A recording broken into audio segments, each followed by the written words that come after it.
नमस्कार, मैं महेश सियाग एक बार फिर से आपका स्वागत करता हूं इस सितारा क्लासेज के ऑनलाइन प्लेटफॉर्म पर। अपन पीछे की क्लास में बात की थी मूल अधिकारों की। सबसे पहला जो मौलिक अधिकार है उसका अपन ने अध्ययन किया,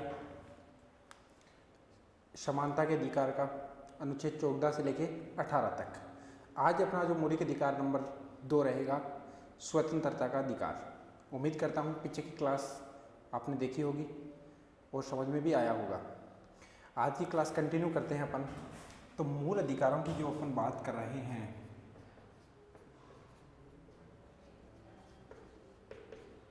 वो पता है आपको, मैंने बताया भाग नंबर 3 में है, अनुच्छेद 12 से लेके 35 तक है। आज अपना जो मौलिक अधिकार नंबर 2 रहेगा, कौन सा रहेगा? स्वतंत्रता का अधिकार। स्वतंत्रता का अधिकार अनुच्छेद 19 से लेके 22 में है। मतलब अनुच्छेद 19 भी पढ़ना है, 20, 21 और 22 4 अनुच्छेदों में है स्वतंत्रता का अधिकार। आज़ादी जो फ्रीडम दी गई है वो क्या क्या है, वो सब बात करेंगे अपन स्वतंत्रता के अधिकार में। सबसे पहले अपने पास जो अनुच्छेद निकल के आता है वो आता है अनुच्छेद 19। अनुच्छेद 19 क्या बोलता है?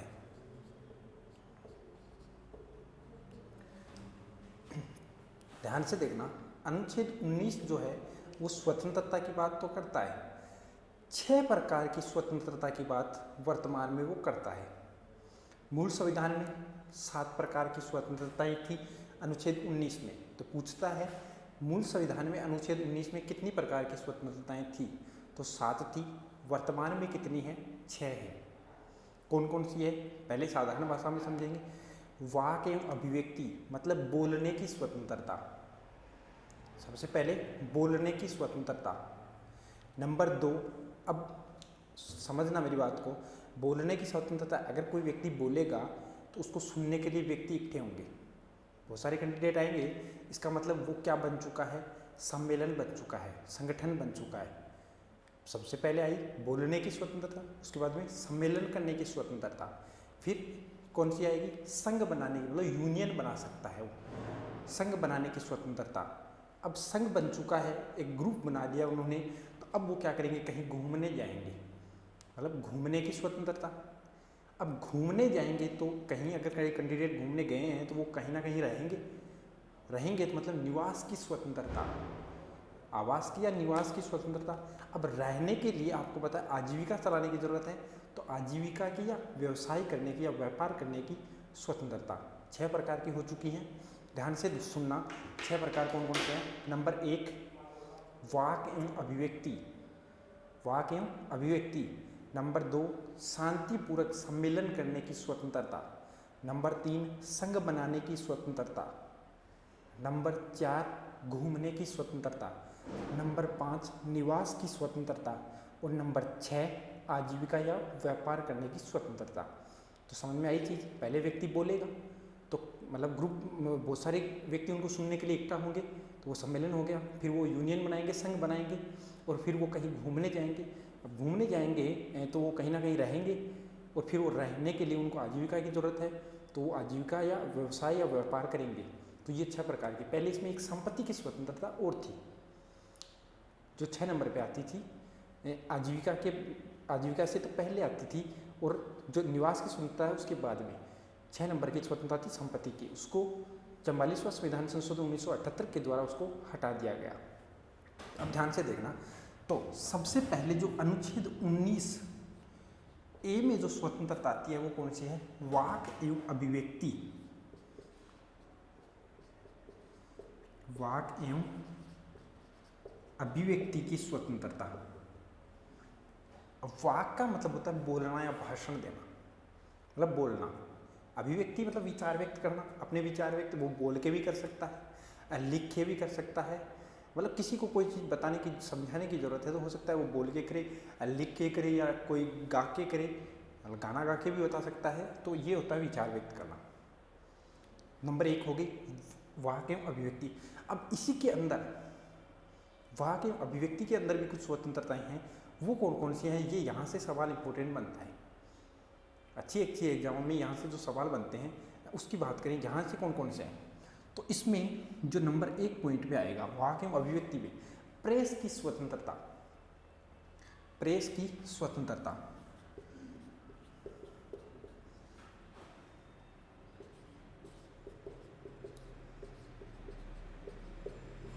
प्रेस की स्वतंत्रता कौन से अनुच्छेद में है, अनुच्छेद 19(1) क में। अनुच्छेद 19(1) क बोल सकते हो उसको।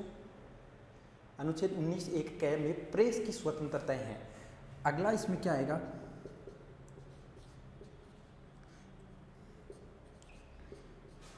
विज्ञापन की स्वतंत्रता। विज्ञापन ऐड करने की जो स्वतंत्रता है वो भी किसी में है, अनुच्छेद 19 में ही है। अगला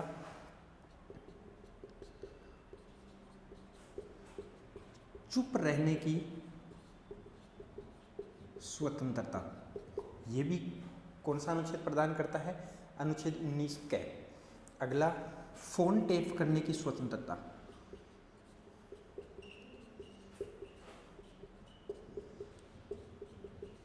फोन टेप करने की स्वतंत्रता, ये भी कौन सा अनुच्छेद 19 देता है। सूचना प्राप्त करने की स्वतंत्रता,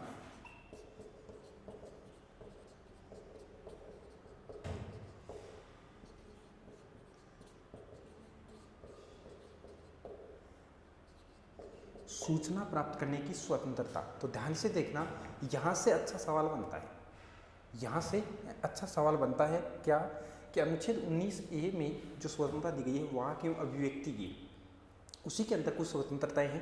प्रेस की स्वतंत्रता, विज्ञापन की स्वतंत्रता, चुप रहने की स्वतंत्रता, फोन टेप करने की स्वतंत्रता और सूचना प्राप्त करने की स्वतंत्रता, ये अनुच्छेद 19(1) में है।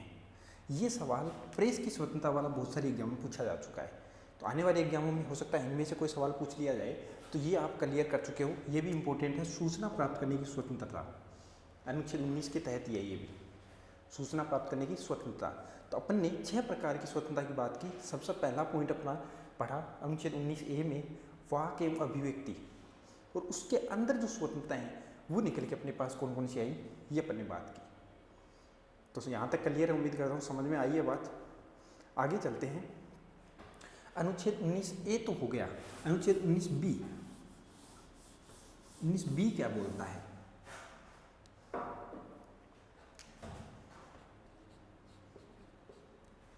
मैंने बताया वाक एवं अभिव्यक्ति बोलने की हो चुकी है, तो अब वो सम्मेलन करेगा, मतलब बहुत सारी जनता इकट्ठा होगी तो उसे क्या बोलते हैं, सम्मेलन। सम्मेलन की स्वतंत्रता, वो भी शांतिपूर्वक होना चाहिए। सम्मेलन कैसा, शांतिपूर्वक सम्मेलन होना चाहिए। तो शांतिपूर्वक सम्मेलन करने की स्वतंत्रता। अगला 19(c), संघ बनाने की, यूनियन, संघ बनाने की स्वतंत्रता।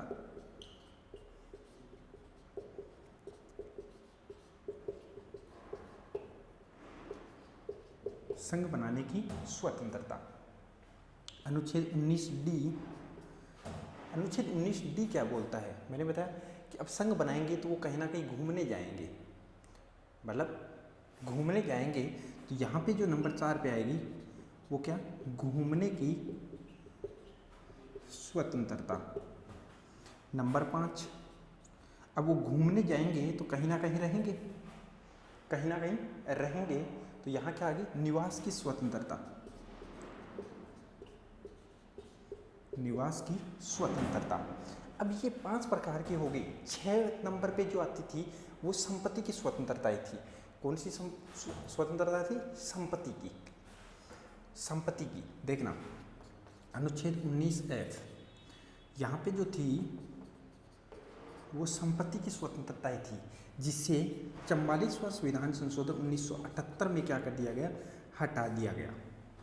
ये चीज़ ध्यान रखना आप कि अनुच्छेद 19(f) में या अनुच्छेद 19(6) में क्या बोलता है कि संपत्ति की जो स्वतंत्रताएं थी इसे हटा दिया गया। किस संविधान संशोधन द्वारा पूछता है, तो 44वां संविधान संशोधन 1978। इस समय सरकार किसकी थी, मोरारजी देसाई PM थे इस समय। तो ये सवाल पूछता है, तो इसका जवाब क्लियर हो चुका है। अब आगे जो है वो कौन सी है, अनुच्छेद 19 जी, जो 7 नंबर पे स्वतंत्रताएं हैं वो कौन सी है, आजीविका की स्वतंत्रता या व्यापार की स्वतंत्रता। व्यापार की स्वतंत्रता, ये 6 प्रकार की स्वतंत्रताएं तो अब हैं, लेकिन मूल संविधान में कितने प्रकार की थी, 7 प्रकार की थी। संपत्ति की एक और थी जिसे अब क्या कर दिया गया, हटा दिया गया। ध्यान से सुन लेना, दोबारा चीज को कवर करते हैं अपन। तो अनुच्छेद 19 वाक एवं अभिव्यक्ति, बोलने की स्वतंत्रता, विचार व्यक्त करने की स्वतंत्रता, ये अधिकार आपको कौन देता है, अनुच्छेद 19 देता है। अनुच्छेद 19 सम्मेलन करने की, शांतिपूर्वक आप सम्मेलन कर सकते हो, शांतिपूर्वक सम्मेलन कर सकते हो, कोई रोक टोक नहीं है, सरकारी कार्य में बाधा ना डाली जाए बस। संघ बनाने की, संघ बना सकते हो, बिल्कुल आप यूनियन बना सकते हो, आपको अधिकार प्राप्त है अनुच्छेद 19 में। अनुच्छेद 19C में घूमने की, कहीं भी घूमने जाओ, पहले इसका जम्मू कश्मीर अपवाद था लेकिन अब वो भी नहीं रहा, अब जम्मू कश्मीर वाला भी विवाद वो खत्म हो चुका है। तो यहाँ अब अनुच्छेद 19 में ये भी अड़चन नहीं पैदा करेगा। तो घूमने की स्वतंत्रता, संपूर्ण भारत में आप कहीं भी घूम सकते हो। अनुच्छेद 19E निवास करने की, कहीं भी आप रह सकते हो, कहीं भी आप रह सकते हो, मतलब अपना निवास स्थान बना सकते हो। और अनुच्छेद 19G व्यापार करने की, आप कहीं भी व्यापार कर सकते हो, अपनी आजीविका चला सकते हो, ये अधिकार आपको देता है अनुच्छेद 19G देता है। तो किसी प्रकार की शायद कोई समस्या नहीं है, यहाँ तक चीज़ कवर हो रही है, समझ में आ रही है। हर छोटा सा छोटा पॉइंट है वो अपन क्लियर कर रहे हैं, चाहे कोई किसी भी एग्जाम में, चाहे छोटी एग्जाम बड़ी एग्जाम, किसी भी एग्जाम में सवाल अगर उठता है तो यहाँ से वो सवाल आराम से कवर हो जाएगा। तो समझ में आई बात। आगे चलते हैं अनुच्छेद 20 की तरफ। अनुच्छेद 20 क्या बोलता है, अनुच्छेद 19 समझ में आया, अनुच्छेद 20 क्या बोलता है। अनुच्छेद 20 बोलता है, ध्यान से सुनना, ये चीज़ें जो हैं, यहाँ से जो सवाल हैं वो किसी भी एग्जाम में आराम से बनते हैं और पूछे जाते हैं बार बार। तो अनुच्छेद 20, अनुच्छेद में 20 की बात करता हूँ यहाँ पे। अनुच्छेद 20 बोलता है अपराधों को दोष सिद्धि के संबंध में संरक्षण, अपराधों को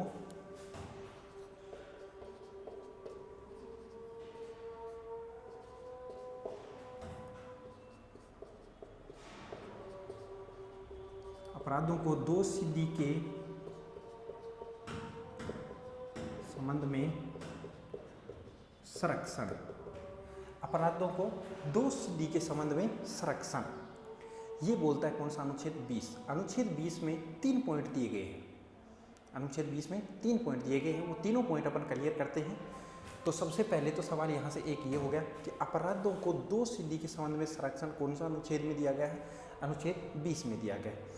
3 पॉइंट है इसमें, कौन सा पॉइंट है, पॉइंट नंबर 1 आपके सामने, ये ध्यान से समझ लेना। पॉइंट नंबर 1 ये बोलता है कि कोई व्यक्ति अपराधी तभी माना जाएगा, कोई व्यक्ति अपराधी तभी माना जाएगा जब उसने अपराध करते समय जो नियम कानून लागू थे उनका उल्लंघन किया है। ध्यान से सुनना पॉइंट नंबर 1 बोलता है कोई व्यक्ति तभी अपराधी माना जाएगा जब उसने अपराध करते समय जो नियम कानून लागू थे उनका उल्लंघन किया है, तब वो क्या माना जाएगा, अपराधी माना जाएगा। समझ में आई बात, समझ में आई। तो आप समझना, लिख रहा हूँ मैं यहाँ पे, कोई व्यक्ति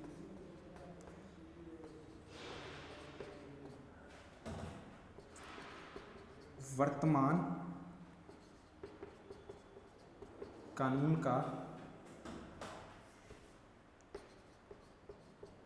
उल्लंघन करने पर अपराधी माना जाएगा।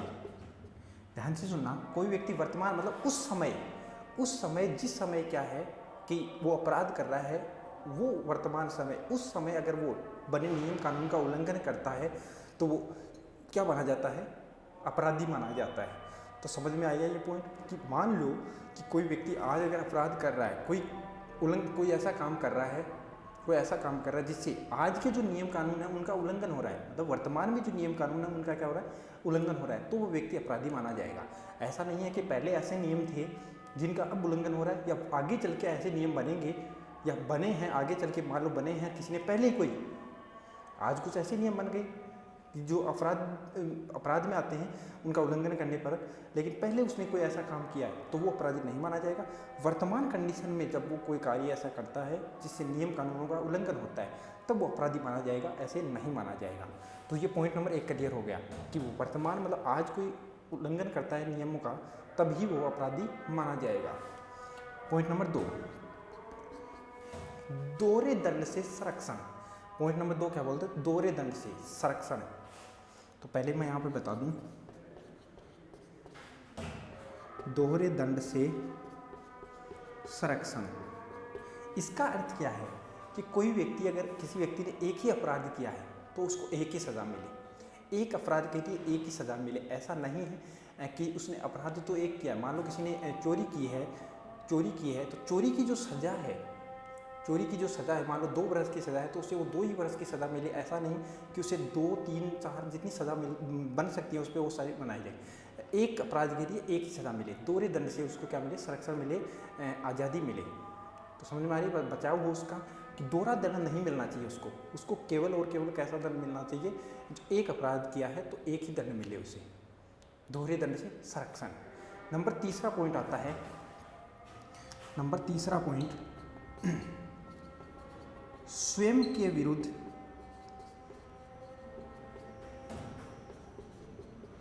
गवाही देने के लिए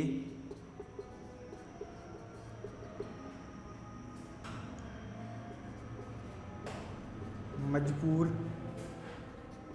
ना करे। मतलब स्वयं के विरुद्ध गवाही देने के लिए बाध्य ना करे या मजबूर ना करे। कोई व्यक्ति, मान लो किसी व्यक्ति को इतना ज़्यादा फिजिकली या मेंटली इतना ज़्यादा टॉर्चर नहीं किया जाए कि वो खुद के विरुद्ध ही कोर्ट में क्या बोल दे, बयान देना स्टार्ट कर दे, गवाही देना स्टार्ट कर दे कि वो जो काम उसने अपराध जो किए नहीं हैं वो भी वो क्या कर दे, अपने सर पे लेना शुरू कर दे कि हाँ ये काम मैंने किए हैं। तो सुनना पॉइंट नंबर 3 क्या बोलता है, खुद के विरुद्ध साक्ष्य देने के लिए बाध्य नहीं किया जा सकता। स्वयं के विरुद्ध साक्ष्य देने के लिए या गवाही देने के लिए बाध्य नहीं किया जा सकता। अर्थात किसी व्यक्ति को माइंडली या फिजिकली इतना अधिक टॉर्चर नहीं किया जाना चाहिए कि वो खुद के विरुद्ध बोलना शुरू कर दे। तो अनुच्छेद 20 क्लियर हो रहा होगा, उम्मीद करता हूँ समझ में आया। अनुच्छेद 20 बोलता है अपराधों को दोष सिद्धि के संबंध में संरक्षण। इसमें 3 पॉइंट दिए गए हैं। नंबर 1 पॉइंट, कोई व्यक्ति तभी अपराधी कहलाएगा जब अपराध करते समय जो नियम कानून बने थे उनका उल्लंघन किया है, ऐसे नहीं। नंबर 2, दोहरे दंड से संरक्षण, एक अपराध के लिए एक ही दंड मिलना चाहिए, एक अपराध के लिए एक ही दंड मिलना चाहिए। नंबर 3 पॉइंट, किसी व्यक्ति को या जो अपराध जिसने किया है उस व्यक्ति को इतना अधिक टॉर्चर नहीं करना चाहिए कि वो खुद के विरुद्ध साक्ष्य देने के लिए क्या हो जाए, मजबूर हो जाए। तो अनुच्छेद 20 क्लियर हो गया आपका। आगे चले अनुच्छेद 21 की तरफ। अनुच्छेद 21 क्या बोलता है,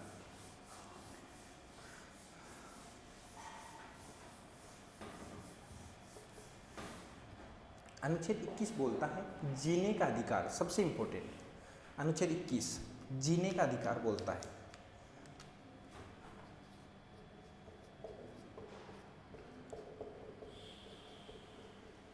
प्राण एवं दैहिक स्वतंत्रता, प्राण एवं दैहिक स्वतंत्रता की बात करता है कौन, अनुच्छेद 21। प्राण एवं दैहिक स्वतंत्रता की बात करता है अनुच्छेद 21। मतलब जीने का अधिकार प्रदान करता है कौन सा अधिकार, अनुच्छेद 21। कोई किसी की भी जान नहीं ले सकता, मतलब उसके प्राण नहीं ले सकता। अगर कोई किसी के प्राण लेता है तो कानूनों का क्या है, उल्लंघन है, उसको सज़ा मिलेगी, वो अपराधी माना जाएगा। ध्यान देना, जीने का अधिकार प्रदान करता है अनुच्छेद 21। कोई भी किसी के प्राण नहीं ले सकता, लेकिन एक कंडीशन है यहाँ पे, एक कंडीशन है, किसी भी व्यक्ति को या किसी भी व्यक्ति के विधि द्वारा स्थापित प्रक्रिया से, किसी व्यक्ति को विधि द्वारा स्थापित प्रक्रिया से प्राण एवं दैहिक स्वतंत्रता से, उसकी प्राण एवं दैहिक स्वतंत्रता जो है उससे वंचित किया जा सकता है। ध्यान देना, मैंने क्या बोला, किसी व्यक्ति को विधि द्वारा स्थापित प्रक्रिया से प्राण एवं दैहिक स्वतंत्रता से उसको वंचित किया जा सकता है। अर्थात कानून बना के किसी व्यक्ति से ये अधिकार छीना जा सकता है उसका। जैसे क्रिमिनल रिकॉर्ड के जो व्यक्ति होते हैं, जैसे किसी का एनकाउंटर करना है तो उसके प्राण लिए जाते हैं, उसकी मतलब जो इसका एनकाउंटर किया जाता है तो उसकी अनुच्छेद 21 का वहाँ पे उल्लंघन नहीं हो रहा है। विधि द्वारा स्थापित प्रक्रिया है, विधि द्वारा कानून बना है, पहले नियम बनाया गया है कि उस व्यक्ति के अनुच्छेद 21 से उसको वंचित किया जाएगा। तो विधि द्वारा स्थापित प्रक्रिया से ही किसी व्यक्ति को अनुच्छेद 21 से वंचित किया जा सकता है। ये चीज़ आप ध्यान रखना, विधि द्वारा स्थापित प्रक्रिया से ही क्या निकल के आया, विधि द्वारा स्थापित प्रक्रिया से ही वंचित किया जा सकता है। मतलब किसी व्यक्ति को अगर इससे वंचित करना है तो विधि द्वारा स्थापित प्रक्रिया से ही अनुच्छेद 21 से उसको वंचित किया जा सकता है। तो इतनी चीज़ समझ में आई। अब ये चीज़ तो ठीक है कि प्राण एवं दैहिक स्वतंत्रता मतलब जीने का अधिकार है, तो क्या किसी को मरने का अधिकार भी है? बिल्कुल नहीं। ये चीज़ ध्यान रखना, मरने का अधिकार नहीं है। अगर कोई व्यक्ति सुसाइड करता है या मरने की कोशिश करता है, उस पर राज्य केस करता है, स्टेट उस पर क्या करता है, केस करता है। ये चीज़ ध्यान रखना, मरने का अधिकार नहीं है। जीने का अधिकार तो है लेकिन मरने का अधिकार नहीं है। जीने का अधिकार अनुच्छेद 21 में हो चुका है। अब इस चीज़ पे विवाद चल रहा था, एक विवाद हुआ था, आप उसको ध्यान रखना। मेनका गांधी बनाम भारत संघ 1978 एक विवाद हुआ था। क्या? मेनका गांधी बनाम भारत संघ, मेनका गांधी बनाम भारत संघ सन 1978 में यहाँ पे एक विवाद हुआ था। मतलब एक ऐसा मामला कोर्ट में पेश हुआ कि क्या जीने का मतलब सांसें लेना ही है, जीने का मतलब सांसें लेना ही है, उसे जीवन थोड़ी कहते हैं। तो यहाँ पे सुप्रीम कोर्ट डिसीजन क्या देता है कि जीने का मतलब सांसें लेना नहीं है, जीने का मतलब सांसें लेना ही नहीं है। जीवन का मतलब होता है गुणवत्तापूर्वक एवं गरिमामय जीवन, गुणवत्तापूर्वक एवं गरिमामय जीवन। तो ये चीज़ ध्यान रखना, जीने का मतलब या जीवन का मतलब केवल सांसें लेना ही नहीं होता। जीवन का मतलब होता है गुणवत्तापूर्वक एवं गरिमामय जीवन जीना। गुणवत्तापूर्वक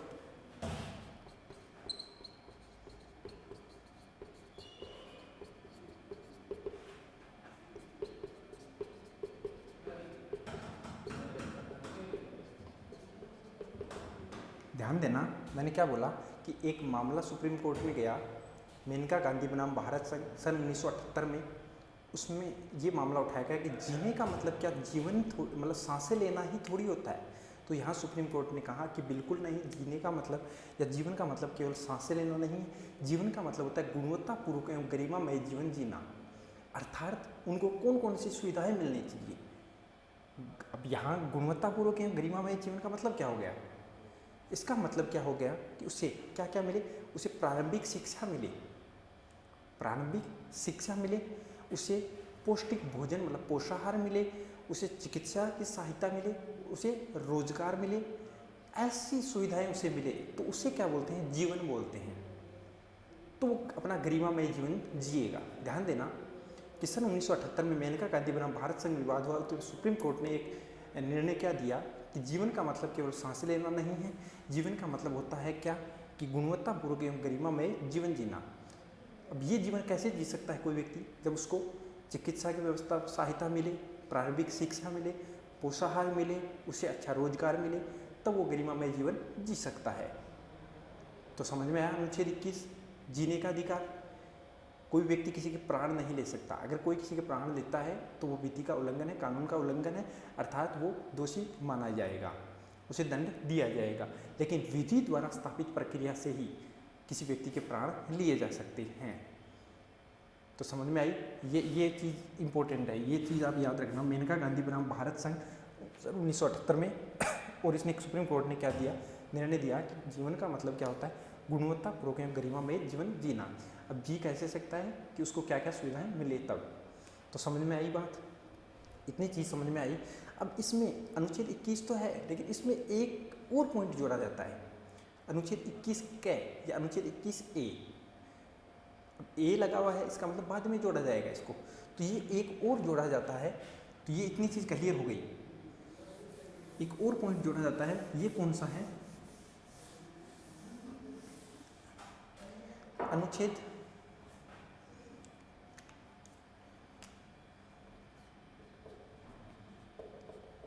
अनुच्छेद 21 कै या ए।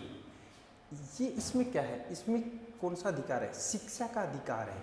कौन सा अधिकार है, पहले तो इसको बाद में जोड़ा जाता है, तो कौन से संविधान संशोधन द्वारा, 86वां संविधान संशोधन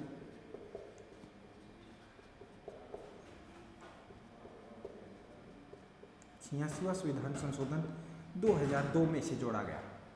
86वां संविधान संशोधन 2002 में से जोड़ा गया। अब 2002 में से जोड़ा गया, इसमें है क्या, इसमें है शिक्षा का अधिकार। क्या है इसमें, शिक्षा का अधिकार। ध्यान देना, अनुच्छेद 21 कै या अनुच्छेद 21 ए बाद में जोड़ा जाता है, मूल संविधान में नहीं था ये, तो बाद में जोड़ता है कौन सी संविधान संशोधन द्वारा, 86वां संविधान संशोधन 2002 में। इसमें है क्या, इसमें शिक्षा का अधिकार है, अर्थात 6 से 14 वर्ष तक के बालक बालिकाओं को, 6 से 14 वर्ष तक के बच्चों को प्रारंभिक एवं अनिवार्य शिक्षा मिले।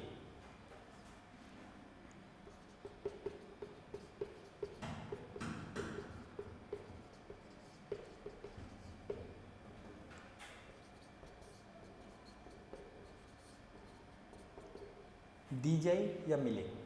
तो ये चीज़ ध्यान रखना कि अनुच्छेद 21 कै को बाद में जोड़ा गया, 86वां संविधान संशोधन 2002 में। यहाँ से सवाल पूछते हैं, बार बार सवाल पूछते हैं यहाँ से। ये शिक्षा का अधिकार है, शिक्षा संबंधित है, और इसमें क्या है कि 6 से 14 वर्ष तक के बालक बालिकाओं को निःशुल्क एवं प्रारंभिक शिक्षा मिले।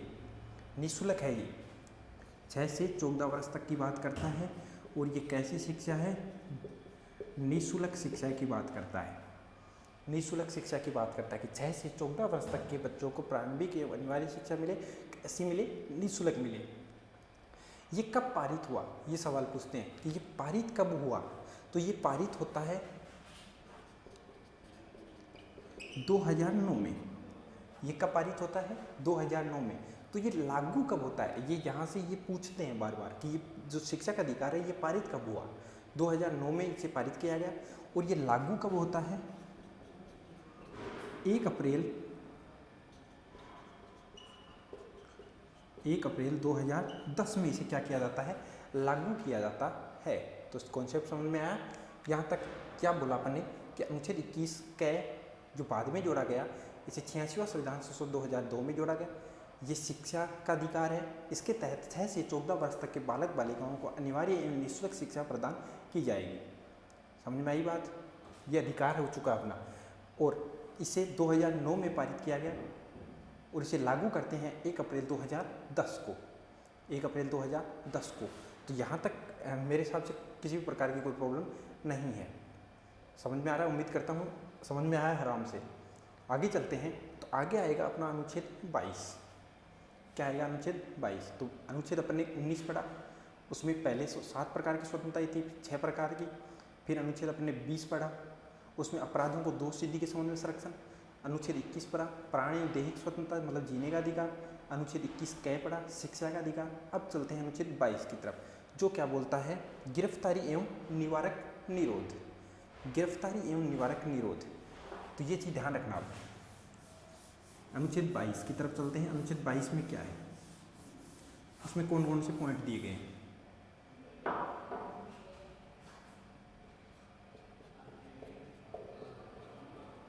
अनुच्छेद 22 बोलता है गिरफ्तारी एवं निवारक निरोध।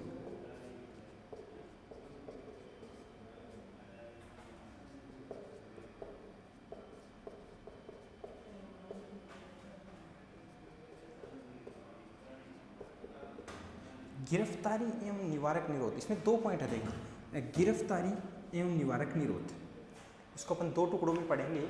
तो सबसे पहले गिरफ्तारी के बारे में कुछ पॉइंट दिए गए, इसमें 3 पॉइंट है गिरफ्तारी के बारे में। सबसे पहले, अगर किसी व्यक्ति को गिरफ्तार किया जाता है तो उसे गिरफ्तारी का कारण जानने का अधिकार है। किसी व्यक्ति को अगर गिरफ्तार किया जाता है तो वो गिरफ्तारी का कारण जान सकता है कि किस लिए उसे गिरफ्तार किया जा रहा है। तो गिरफ्तारी का कारण जानने का अधिकार,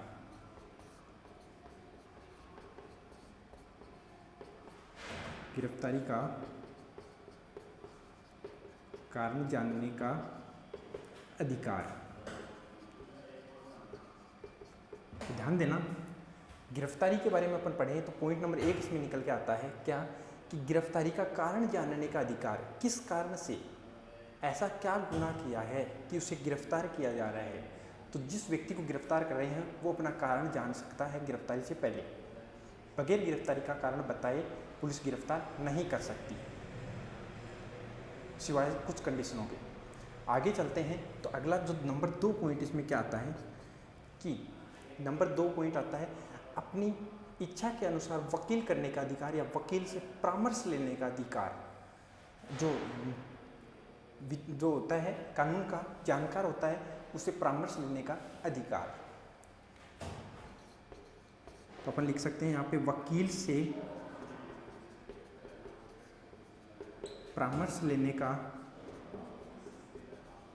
अधिकार। ध्यान देना बात पे, पहला पॉइंट निकल आया गिरफ्तारी का कारण जानने का अधिकार, दूसरा पॉइंट वकील से परामर्श करने का अधिकार। नंबर 3 पॉइंट यहाँ पे निकल के आता है कि गिरफ्तारी के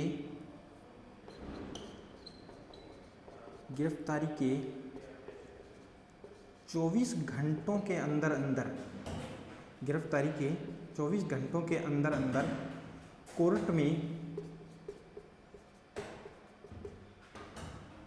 पेश करना अनिवार्य है। अर्थात कोर्ट में पेश किए बगैर पुलिस अपनी कस्टडी में नहीं रख सकती। अगर किसी व्यक्ति को, मान लो कि किसी व्यक्ति को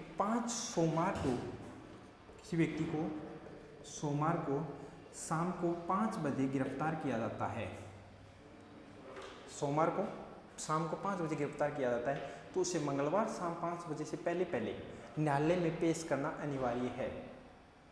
न्यायालय में पेश करना, नज़दीकी न्यायालय में। लेकिन इसमें लाने ले जाने का जो समय है वो काउंट नहीं किया जा सकता। अर्थात बिना कोर्ट में पेश किए पुलिस 24 घंटे से ज़्यादा किसी व्यक्ति को अपनी कस्टडी में नहीं रख सकती। बिना कोर्ट में पेश किए किसी व्यक्ति को पुलिस 24 घंटे से ज़्यादा अपनी कस्टडी में नहीं रख सकती। नज़दीकी न्यायालय में उसे 24 घंटे के अंदर अंदर पेश करना अनिवार्य है। तो ध्यान देना, अनुच्छेद 22 में गिरफ्तारी की जो अपन बात की उसमें 3 पॉइंट, निवारक निरोध तो अपने साइड में छोड़ दिया, निवारक निरोध की बात नहीं की इसमें, एक बार इसमें गिरफ्तारी की बात की है। गिरफ्तारी, किसी व्यक्ति को गिरफ्तार कर रहे हैं तो वो व्यक्ति अपना कारण पूछ सकता है कि किस कारण से उसे गिरफ्तार किया जाता है, किस कारण। नंबर 2 पॉइंट, किसी सरकारी वकील से या किसी भी जो कानून का ज्ञाता है उससे वो परामर्श ले सकता है। नंबर 3 पॉइंट, गिरफ्तार किया गया व्यक्ति को 24 घंटे के अंदर अंदर नज़दीकी न्यायालय में पेश करना अनिवार्य है, लेकिन उसमें जो लाने ले जाने का समय है वो काउंट नहीं होगा। 24 घंटे से ज़्यादा पुलिस बिना न्यायालय में पेश किए किसी व्यक्ति को अपनी कस्टडी में नहीं रख सकती। ये चीज़ आप ध्यान रखना। अगला इसमें जो पॉइंट रहा है वो क्या है, निवारक निरोध। ये निवारक निरोध क्या होता है? निवारक निरोध का अर्थ होता है किसी अपराधी प्रवृत्ति के व्यक्ति को अपराध करने से पूर्व ही, किसी अपराधी प्रवृत्ति के व्यक्ति को अपराध करने से पूर्व ही गिरफ्तार करना क्या कहलाता है, निवारक निरोध कहलाता है।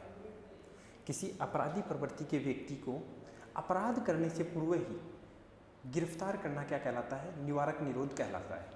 ध्यान देना, मान लो कोई ऐसा व्यक्ति है जो आने वाले समय में, कुछ समय बाद में वो कोई किसी घटना को अंजाम देने वाला हो और ऐसी सूचना पुलिस को मिल चुकी है, तो पुलिस उस व्यक्ति को पहले ही गिरफ्तार कर लेती है। किस आधार पे? कि उस आने वाले दिनों में वो कोई किसी मतलब बुरी घटना को अंजाम देने वाला है। ये ऐसा अधिकार है पुलिस के पास, निवारक निरोध अनुच्छेद 22 के तहत। कि किसी अपराधी प्रवृत्ति के व्यक्ति को, हो सकता है उसने पहले भी अपराध किया, हो सकता है ऐसा व्यक्ति हो जो आने वाले दिनों में अपराध करने वाला हो, तो अपराधी प्रवृत्ति के व्यक्ति को अपराध करने से पहले ही गिरफ्तार करना क्या कहलाता है? निवारक निरोध। निवारक निरोध। अब पुलिस उसने गिरफ्तार तो किया है, तो मान लो पुलिस उसको कितने समय तक रख सकती है अपने पास? पुलिस अपने पास कितने समय के लिए रख सकती है? ऐसा तो है नहीं कि आजीवन उसको अपने पास रखे। तो ऐसे व्यक्ति को पुलिस अधिकतम निवारक निरोध के तहत किसी व्यक्ति को अगर गिरफ्तार किया है तो ऐसे व्यक्ति को पुलिस अधिकतम 3 माह तक अपनी कस्टडी में रख सकती है। निवारक निरोध के तहत किसी व्यक्ति को अगर गिरफ्तार किया है तो ऐसे व्यक्ति को अधिकतम 3 माह तक पुलिस अपनी कस्टडी में रख सकती है। अगर और अधिक समय के लिए पुलिस को फिर भी लगे कि हो सकता है अब वो बाहर निकलने के बाद वापस वो कुछ कर दे, किसी घटना को अंजाम दे दे, तो और अधिक समय तक अगर उसको कस्टडी में रखना है तो फिर उसे कोर्ट की अनुमति लेना आवश्यक है। उसे कोर्ट की अनुमति लेना आवश्यक है। तो ध्यान देना, मैंने क्या बताया निवारक निरोध कि ऐसा व्यक्ति या ऐसा अपराधी प्रवृत्ति का व्यक्ति जिसको अपराध करने से पूर्व ही गिरफ्तार कर लिया जाता है, तो वो किसके अंतर्गत आता है? निवारक निरोध के अंतर्गत आता है। ऐसे व्यक्ति को पुलिस अधिकतम 3 माह तक अपनी कस्टडी में रख सकती है, और उससे अधिक समय तक अगर उसे रखना है तो उसे कोर्ट की विशेष अनुमति की आवश्यकता है। समझ में आई बात? अपने बात की स्वतंत्रता के अधिकार की। किसकी बात की? अपने स्वतंत्रता के अधिकार नंबर 2 पढ़ा अपन ने मौलिक अधिकारों में, जो अनुच्छेद 19 से लेके 22 तक है। अनुच्छेद 19 पढ़ा अपन ने, उसमें पहले 7 प्रकार की स्वतंत्रता थी, वर्तमान में 6 प्रकार की स्वतंत्रताएं हैं, उनके बारे में अध्ययन किया। फिर अनुच्छेद 20 पढ़ा, जो अपराधों को दोष सिद्धि के संबंधित संरक्षण से बात करता है कि किसी व्यक्ति को अगर अपराधी तभी माना जाएगा जब उसने अपराध करते समय जो नियम कानून लागू थे उनका उल्लंघन किया है। और उसमें दूसरा पॉइंट आया था दोहरे दंड से संरक्षण, मतलब किसी व्यक्ति को एक अपराध के लिए एक ही दंड दिया जा सकता है। तीसरा पॉइंट इसमें आया था कि उसको इतना ज़्यादा टॉर्चर नहीं किया जाता माइंडली फिजिकली कि वो खुद के विरुद्ध साक्ष्य देने के लिए या गवाही देने के लिए मजबूर हो जाए। अनुच्छेद 21 पढ़ा, जीवन जीने का अधिकार। सभी व्यक्तियों को जीवन जीने का अधिकार है, लेकिन विधि द्वारा मतलब कानून बना के किसी व्यक्ति को प्राण लिए जा सकते हैं। उसमें एक जो विवाद हुआ था मेनका गांधी बनाम भारत संघ सन 1978, उसमें क्या बोला गया कि जीवन का मतलब केवल सांसें लेना ही नहीं है, उसे गुणवत्तापूर्वक एवं गरिमामय जीवन जीने का अधिकार है। और ये अधिकार तभी प्राप्त हो सकता है, मतलब तभी वो ऐसा जीवन जी सकता है जब उसे चिकित्सा की सुविधा मिले, रोजगार की सुविधा मिले, जब उसे पौष्टिक भोजन मिले, जब उसे प्रारंभिक शिक्षा प्राप्त हो। फिर अपने पढ़ा अनुच्छेद 21 क, जिससे जो शिक्षा से संबंधित है, जिसे 86वां संविधान संशोधन 2002 में जोड़ा गया। और इसके तहत 6 से 14 वर्ष तक के बालक बालिकाओं को निःशुल्क एवं अनिवार्य शिक्षा प्राप्त हो। इसे संसद ने 2009 में पारित किया और ये लागू होता है 1 अप्रैल 2010 को। फिर अनुच्छेद आता है 22, गिरफ्तारी एवं निवारक निरोध। इसमें भी 3 पॉइंट निकल के आए गिरफ्तारी के, कि गिरफ्तार किया जाता है किसी व्यक्ति को तो उससे वो अपनी गिरफ्तारी का कारण जान सकता है और किसी अच्छे वकील से परामर्श ले सकता है, और गिरफ्तारी के 24 घंटों के अंदर अंदर से नज़दीकी न्यायालय में पेश करना अनिवार्य है। फिर निवारक निरोध, किसी अपराधी प्रवृत्ति के व्यक्ति को अपराध करने से पूर्व ही गिरफ्तार करना क्या कहलाता है? निवारक निरोध कहलाता है। और अधिकतम पुलिस अपनी कस्टडी में कितने महीने के लिए रख सकती है? 3 महीने। और ज़्यादा समय के लिए रखना है तो उसे कोर्ट की विशेष अनुमति की आवश्यकता है।